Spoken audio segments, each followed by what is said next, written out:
Two agents, one American and one Russian. What's the name of this movie? Man from U.N.C.L.E. And let's talk about this movie.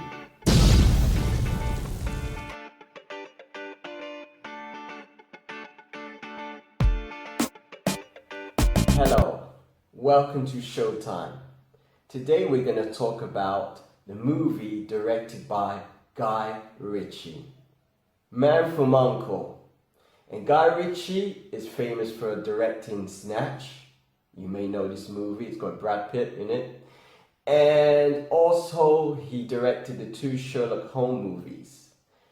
This movie, Man from U.N.C.L.E., I'm a Man from U.N.C.L.E. fan. I used to watch this show when I was very, very young. My mother was quite strict on how much time we could watch television shows.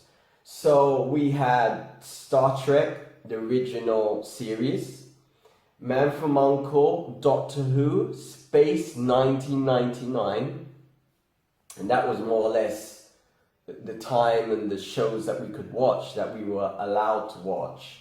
So I became a fan of Man from U.N.C.L.E. So when I saw, the trailer for Man from U.N.C.L.E., I was quite excited because it was quite well done, the original show.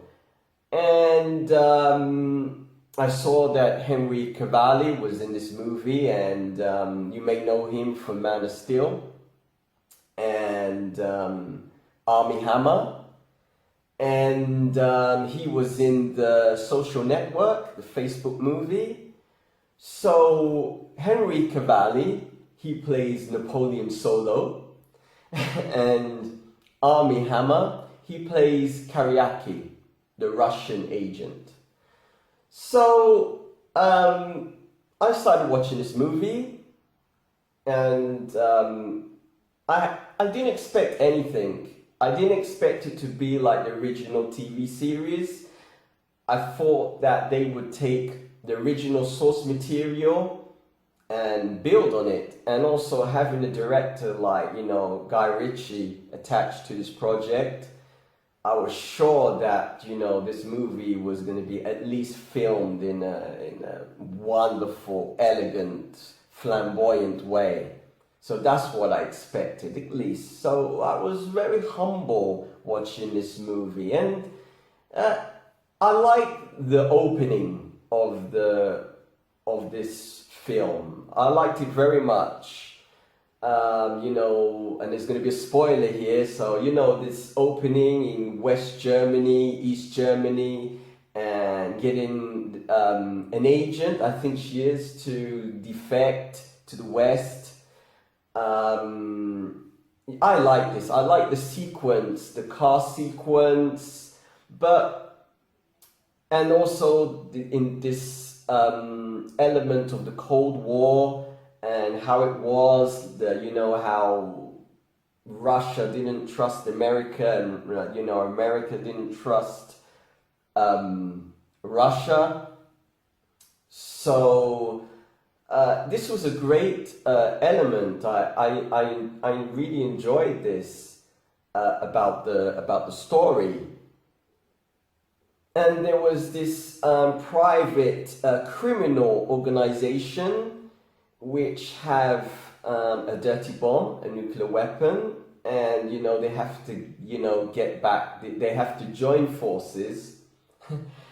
the American agent and the Russian agent join forces to go after this global threat.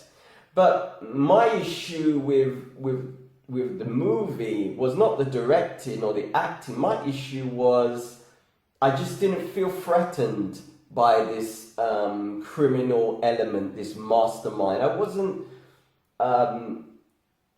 threatened anywhere. I didn't feel any danger. So if I don't feel any danger, I don't feel concerned about the characters. I don't really, believe their mission is important or is such a global threat that it has to be a reason for them to infiltrate this organization.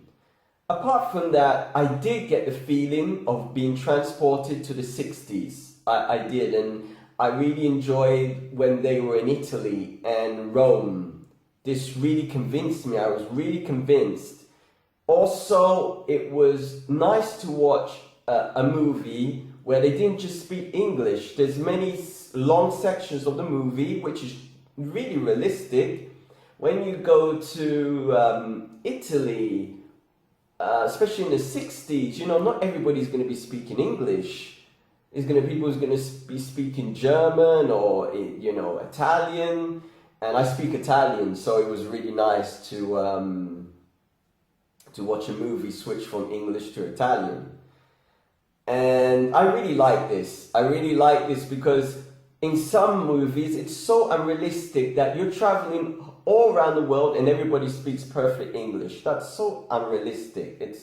It's you know, it's time Hollywood and directors and screenwriters just to incorporate just a tiny bit of realism. So I like this a lot about Man from U.N.C.L.E, that they respected this realistic element.